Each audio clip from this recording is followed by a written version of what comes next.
আসসালামু আলাইকুম, কেমন আছেন সবাই? আশা করি সবাই ভালো আছেন। আলহামদুলিল্লাহ আমিও ভালো। তো আজকে চলে গিয়েছিলাম একটা কাজে।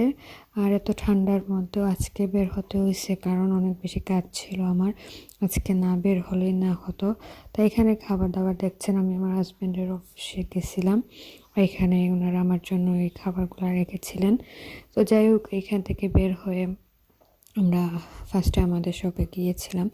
এখান থেকে হঠাৎ করে প্ল্যান করলাম যে চলেন আমার বোনের বাড়ি থেকে আসি। আসলে আমার বাবাটা, আমার বোনের ছেলেটা আর কি, ওর কিছুটা ঠান্ডা লাগছে, একটু অসুস্থ ছিল।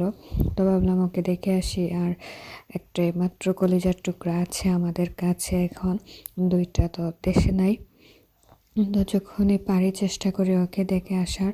আর আজকে এত পরিমাণ ঠান্ডা ছিল, এই টাইমটা ছিল অলরেডি, মানে 5টা বেজে যাচ্ছিলো, 5:45 এরকম আর কি টাইম ছিল। কিন্তু বাইরের ওয়েদারটা এত পরিমাণ ঠান্ডা, মানে বলে বোঝানোর মতো ছিল না। এর মধ্যে বাইকে যাচ্ছিলাম আমরা, তো দেখতেই পাচ্ছেন কি পরিমাণ চারদিকটা কুয়াশা। তো আমি আর আমার হাজব্যান্ড গল্প করে করে অনেক দিন পর আসলে আমরা দুইজন বাইকে বের হয়েছি। আমি তো প্রায় বের হন, আমার আসলে তেমন একটা বের হওয়া হয় না এখন। তো যাই হোক, আমরা প্রায় আমার বোনের বাড়ির পাশেই চলে এসেছি।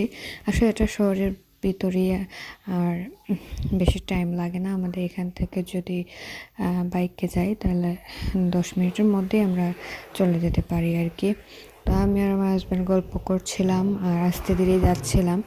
আর যেহেতু অনেক ঠান্ডা ছিল, তো সেই হিসাবে আসলে মানে অনেক স্পিড কম দিয়ে চালাচ্ছিলেন। আর যাই হোক, এই আর কি আমি ট্রাই করলাম আপনাদের সাথে শেয়ার করার যে আজকের ওয়েদারটা।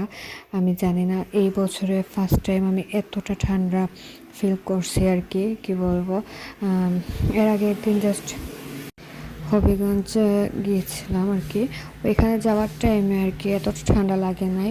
কিন্তু ওনাদের মানে যেখানে গেছিলাম ওইখানে যাওয়ার টাইমটাতে, মানে ওনাদের বাড়িতে যাওয়ার কিছুক্ষণ আগে আর কি, আধা ঘন্টার মতো রাস্তা ছিল, ওইখানে অনেক পরিমাণ ঠান্ডা ছিল। তো দেখতে দেখতে ওদের বাড়ির পাশেই চলে এসেছি। এসে দেখলাম এখানে বিয়ে বাড়ি সাজানো হচ্ছে। এখানে আমার বোনের মানে শ্বশুর বাড়ির রিলেটিভই ছিলেন, ওনাদের কার একজনের বিয়ে ছিল।